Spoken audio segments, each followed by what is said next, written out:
Doctor Who fans, and welcome to my next Doctor Who review, where today I review the very second story to star Tom Baker as the Fourth Doctor, The Ark in Space. DVD very kindly provided by Nicholas Payne, thank you very much. This is the second story of Tom Baker's first season as the Doctor. Sorry it's taken a little while to get to this review. I've been a bit preoccupied with life. You know how it is. I don't need to explain. So, The Ark in Space. This is also the first story to star, well, not to star, to feature Philip Hinchcliffe, who was the new showrunner. From this point until, for the next 6 seasons, he will be running the show until Tom Baker's last season when JNT enters. So here we are. I mean, the previous story, Robot, was actually produced by Barry Letts, and that was his final story as a producer. He wanted to see the Fourth Doctor in before before someone else took over. So now we have a bit of a transition in terms of the show. So, the plot of this story. The TARDIS lands on a space station orbiting Earth in the distant future.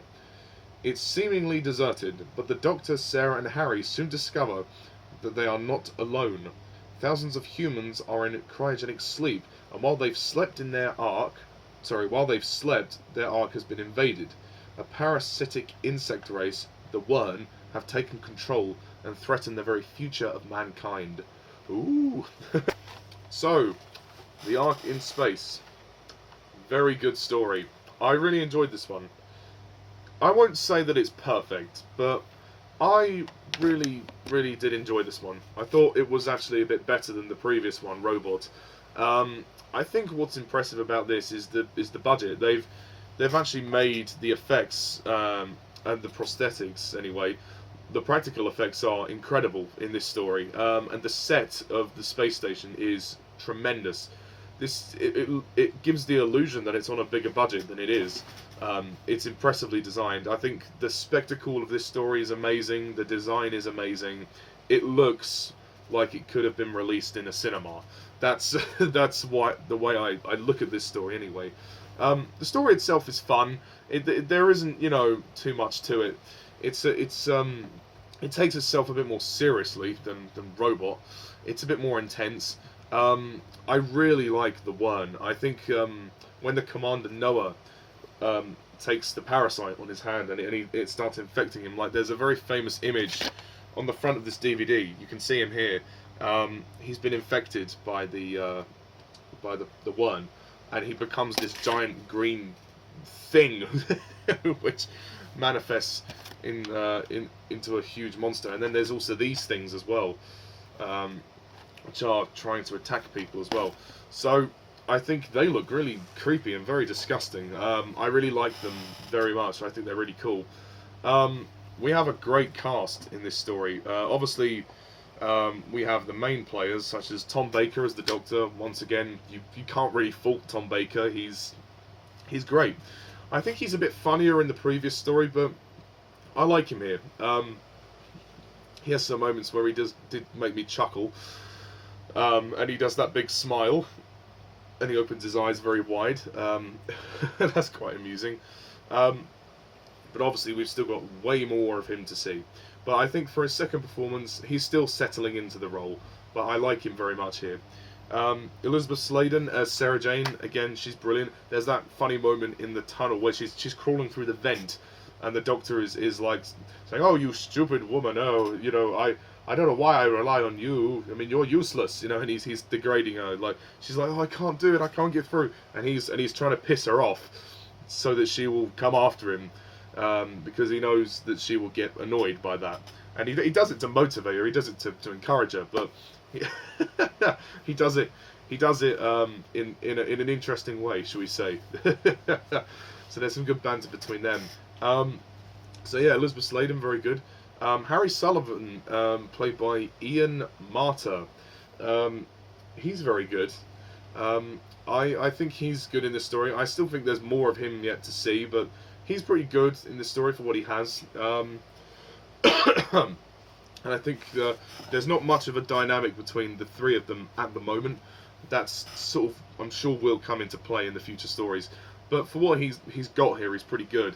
The supporting cast are fantastic. This is some of the best ensemble casts I've seen so far. Vera, played by Wendy Williams. She is put in command after Noah gets infected. She's a very engaging screen presence, and she's very much. I like her sort of authority. You know, she's a female commander, and she's very good at her job. And she, you know, at first she's very suspicious of the Doctor and his companions, but after a while she does grow to trust the Doctor because he knows what he's doing. And I like the moments with her as well. And that moment at the very end when he gives her the jelly babies and then they disappear, and then she's like, oh, and then she gives a smile and whatnot. So she's very good, and I like her in this story. Rogan is good, Lysit is good, Libri is good. They're not really in it much, but they're pretty good. Commander Noah, played by Kenton Moore, is very good as well. He kind of has to take on a couple of different personas because he's being infected by the worm.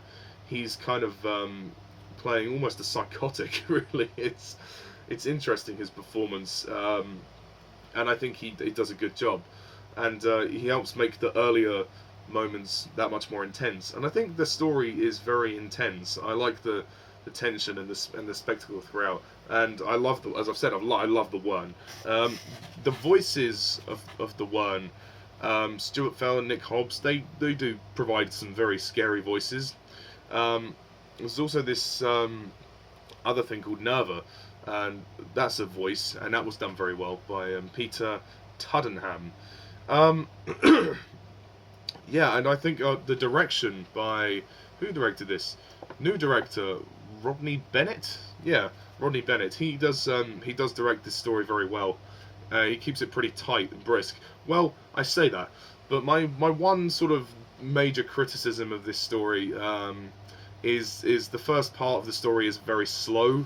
Well, for me it was anyway. Once we get past the first part of the story, the next three parts are very engaging. I know the first part is building up the tension, but there are times when I thought, wow, it's really been 20 minutes. Oh no, it's only been 10. Like, it really sagged a little bit at the beginning, but when we got into it, it was fine. So that was the one major drawback I would have to say about this story.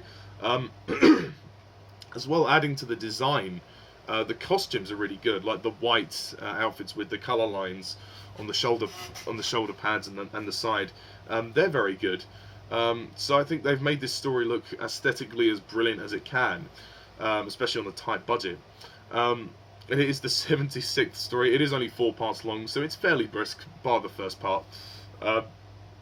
And yeah, I don't know what else to say. Robert Holmes provides a very good script, especially for the moments with Sarah Jane and the Doctor. Although I do wish Sarah Jane wouldn't get captured in this story. I mean, it didn't need to happen. Like, she's such a strong character. I don't think we need to see her get captured so many times. It's only a nitpick though. So overall, this is a very good, very strong story, very entertaining story, as well as it being very intense. And I preferred it to Robot, so I'm going to score this story a 9 out of 10.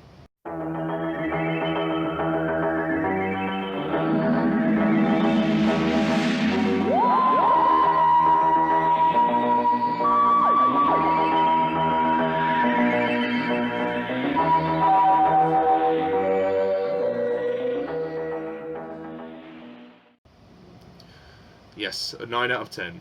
So that is my review of The Ark in Space. Once again, shout out to Nicholas Payne for lending me the DVD. Thank you very much. Next time on Doctor Who Review, we come to the Sontaran Experiment, which is actually a very short story at 2 parts. So hopefully that will come very soon. And again, sorry for the delay with this review. But yeah. Thank you very much all for watching, and stay tuned for my review of the Sontaran Experiment. Until then, I'm Mr. TARDIS11. Thank you for watching.